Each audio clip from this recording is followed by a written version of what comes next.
ചോദ്യം യുഡിഎഫിന്റെ പ്രതിനിധിയോടാണ്. നിങ്ങൾ വയനാടിന് വേണ്ടി എത്ര പണം പിരിച്ചു, എത്ര വീടുകൾ വെച്ചു കൊടുത്തു, ഏതൊക്കെ അക്കൗണ്ടിലേക്കാണ് നിങ്ങളുടെ പണം എത്തിയത് എന്നീ ചോദ്യങ്ങൾക്ക് വളരെ നന്നായി. വയനാട്ടിലേക്ക് കോടിക്കണക്കിനായ തുക കേരളത്തിന്റെ ഗവൺമെന്റിന്റെ ബജറ്റിലൂടെ വന്നതല്ല. ഈ നാട്ടിലെ ഉദാരമതികളായിട്ടുള്ള ആളുകൾ വലിയ രീതിയിൽ സംഭാവന നൽകിക്കൊണ്ടാണ്, സംഭാവന നൽകിയത് കൊണ്ടാണ് കേരളത്തിലെ ഉദാരമതികളായ ജനങ്ങൾ സംഭാവന നൽകിക്കൊണ്ട് 412 ബെനിഫിഷ്യറീസിനെ കണ്ടെത്തിയത്.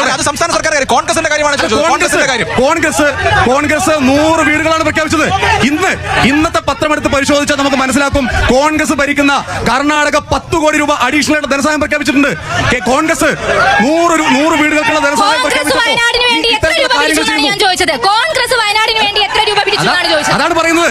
ഐക്യജനാധിപത്യ മുന്നണിയുടെ ഘടകകക്ഷികളായിട്ടുള്ള ഇന്ത്യൻ നാഷണൽ കോൺഗ്രസ് 100 വീട്, ഐക്യജനാധിപത്യ മുന്നണിയുടെ പ്രധാനപ്പെട്ട ഘടകകക്ഷിയായിട്ടുള്ള ഇന്ത്യൻ യൂണിയൻ മുസ്ലിം ലീഗ് 100 വീട്. ഇതിന്റെ മുസ്ലിം ലീഗ് നിർമ്മിച്ച വീടുകളുടെ പണി ഏറെക്കുറെ പൂർത്തിയാക്കി താമസയോഗ്യമായിട്ടുള്ള സാഹചര്യം നടക്കുന്നുണ്ട്.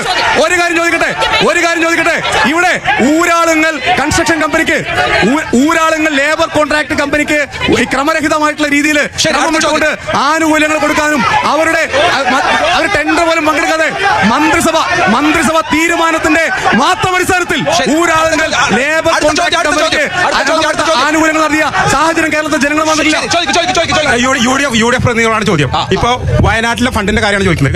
കോൺഗ്രസ് പിരിച്ച ഫണ്ട് ഇത് മുഖ്യമന്ത്രിയുടെ ദുരിതാശ്വാസ നിധിയിലേക്ക് ഒരു പൈസ കൊടുക്കരുതെന്ന് ഇവിടുത്തെ ദൃശ്യമാധ്യമങ്ങളും പത്രമാധ്യമങ്ങളും അതുപോലെ തന്നെ കോൺഗ്രസും എല്ലാവരും പ്രചരിപ്പിച്ചതിന് ശേഷം പ്രചരിപ്പിച്ചിട്ടും അറിയാം മുഖ്യമന്ത്രിക്ക് ഫണ്ട് വന്നു. അപ്പൊ അതിന്റെ എല്ലാ കണക്കുകളും 168 വീടുകളെ സംസ്ഥാന ഗവൺമെന്റ് കയറ്റി കൊടുക്കുകയും ചെയ്തു. അതുകൊണ്ട് ഇത് കോൺഗ്രസിന്റെ ഫണ്ട് എവിടെ? ഫണ്ടിന്റെ എവിടെ?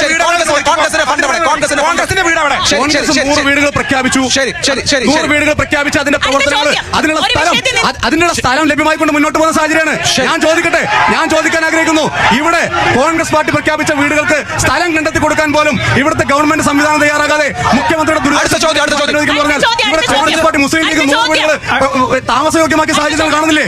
കോൺഗ്രസിന്റെ MP ആയിട്ടുള്ള പ്രിയങ്ക ഗാന്ധിയാണ് 5 ലക്ഷം രൂപ ഓരോ ആളുകൾക്കും ജീവനോപാധികൾ നഷ്ടപ്പെട്ട ആളുകൾക്ക് നൽകിയ സാഹചര്യം ഉണ്ടായത്. അത് പറഞ്ഞതിനു ശേഷമാണ് ഈ സംസ്ഥാന സർക്കാർ ഒരു അനങ്ങാപ്പാറ നയം സ്വീകരിച്ച കോൺഗ്രസിന്റെ ജനപ്രതിനിധികള്, പ്രതിപക്ഷ നേതാവ് ഇടപെട്ടതിന്റെ ഫലമായിട്ടാണ് അനങ്ങാപ്പാറ നയം സ്വീകരിച്ച ഗവൺമെന്റിന് മുന്നോട്ട് പോകേണ്ടതെന്ന്